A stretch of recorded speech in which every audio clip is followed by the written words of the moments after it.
My mom was initially diagnosed with non-Hodgkin lymphoma on October 3rd of 2014, and her oncologist put her on a regimen called R-CHOP. So she would have 6 rounds of treatment that would span 4 months. So it would start in early October of 2014, and it would finish in January of 2015. It was a traditional type of chemotherapy. We go to a cancer care center, she would receive her infusions, and it'd be once every 3 weeks. And so initially, of course, the side effects were bad. And then by the time that those 3 weeks had elapsed, she was feeling a little bit better. They did a PET scan after her second round of treatment. And a PET scan allows you to see the fast dividing cells in your body. And so that's their way to kind of identify cancer cells. And after just 2 treatments, she was pronounced to be in remission. So that gave us such a confidence boost, as then she went through 4 subsequent treatments because they wanted to do the full regimen just to make sure they didn't miss anything. And we felt like the journey was done. We felt like this was it. She achieved remission so quickly. There was absolutely no way the cancer would come back. The significance of that really carried through those early treatments because it didn't feel like, oh my God, what's going to happen when I get to the end of these treatments? Am I going to have that pivotal PET scan and it's going to say that I still have cancer? For example, when I went through my initial rounds of treatment with a regimen called ABVD, I didn't get so lucky. I actually responded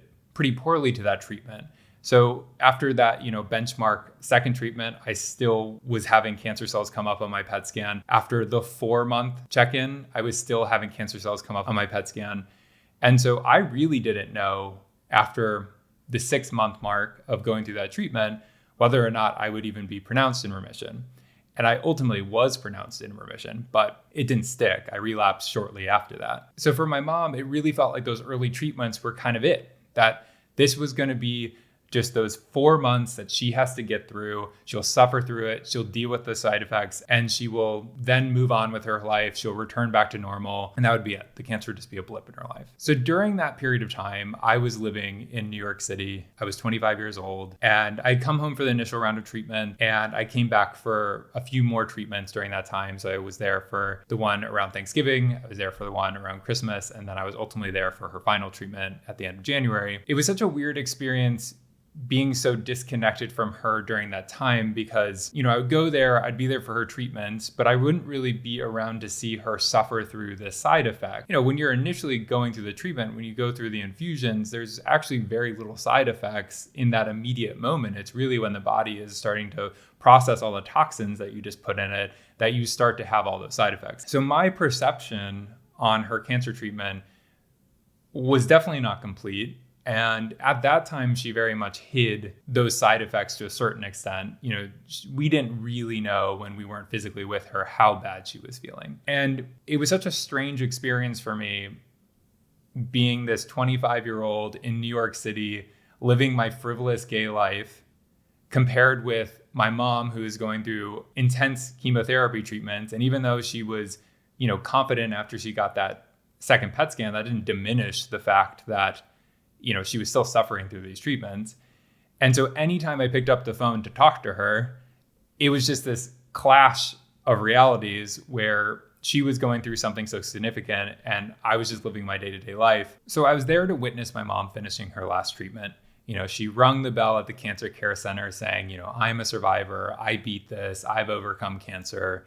And you can just see the glee on her face. And I'll put that picture up right now just so you can see how ecstatic she is that, she was done. She was over. She could go back to her normal life. Throughout February, she was just recovering. She got over those initial side effects from the chemotherapy and then life was just kind of getting back to normal. Her hair was slowly starting to come back. And it just felt like she had overcome this and that we were moving on. But then in March, she started having this lower back pain that was pretty persistent. And the neuropathy that she was feeling had gotten a lot worse. And neuropathy is super common for anyone who's gone through chemotherapy. So that one wasn't really that alarming to us, but the back pain definitely was a little abnormal. She took a trip back home to Janesville, Wisconsin to see all her family. And by the time she returned home, the back pain had gotten so severe that she couldn't really sleep at night. And the neuropathy had gotten worse. So she called her oncologist and he immediately told her to come in. They decided to do a full body MRI. Whereas when she initially went through the diagnostic process, they just did an MRI from the neck down because the cancer was predominantly concentrated in her clavicle and then in her abdomen. So it didn't seem like there was necessary to do a full body MRI.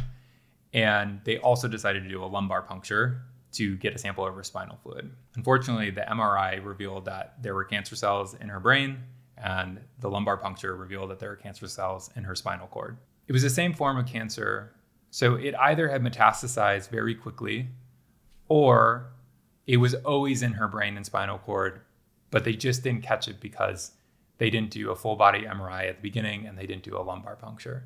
That made her prognosis significantly worse. As I mentioned in the last video, it reduced her cure rate to a single digit. And when she told me this news, I was at home at my apartment in New York, and immediately I was devastated and broke down. But I was still clinging onto that naive optimism that was fueled by the fact that she achieved remission so easily the first time around. So I thought that, even though this cancer had gone to her brain and it was in her spinal cord, that this more aggressive treatment would for sure take care of it, because the less aggressive treatment handled the rest of it really easily. So why wouldn't it? So I told her this. I was trying to be strong for her, give her confidence as she's dealing with this terrible news. But then immediately as the phone clicked off, I zombie walked into the bathroom, got in the shower, and was just spinning in circles in the hot water, trying to process the news. And by the end of it, I knew that I was going to go home to be a caregiver for her. I couldn't do what I did before during her first rounds of treatment, when I was just living my normal life in New York City as she's going through something horrific. And I knew this was going to be significantly worse, and I just couldn't have that distance between us. And I wanted to be there for her, and I knew I could be there for her, so why not? But before I could tell her, I needed to make sure I had all my ducks in a row. So I talked to my employer. They were immediately supportive. They're like, no, go home. This is way more important. And the other thing I had to solve for was the fact that I had 2 cats at the time, London and Luxembourg, and I needed someone to be able to take care of them because I knew that at the very least I'd be gone a few months. I thought of a friend who I knew was just staying with a family member at the time, and so they didn't have a lease or anything that they would have to break to come live in my apartment. I got in touch with them. They were super responsive and agreed to it immediately. I happened to be at work at the time, so I stepped outside to take a break, and I called my mom and I told her my decision. And she said to me, Logan, I don't want you to put your life on hold for me. I said, Mom, you are my life. And she kept protesting and I kept pushing back. Finally, she relented and then was immediately gracious and appreciative. And then we just started working through the logistics. And then within a week or so, I was on a flight back home. And once I landed in Wichita, Kansas, where I'd grown up, I started my role as a primary caregiver for her. I'll be posting some pictures on Instagram today from those earlier days of being a caregiver when I first relocated back home to Wichita, and during the first few months of my mom's treatment that led into the stem cell transplant. And the next video that I'll upload here will be on July 8th, where I talk a little bit about my relationship with my dad prior to being a caregiver, and then how that evolved even in those earlier months leading up to the event of losing Linda May, which kind of sets the stage for the rest of the book. So hit subscribe, leave any questions in the comments, and the link to the book is in the description. So I will see you all on July 8th.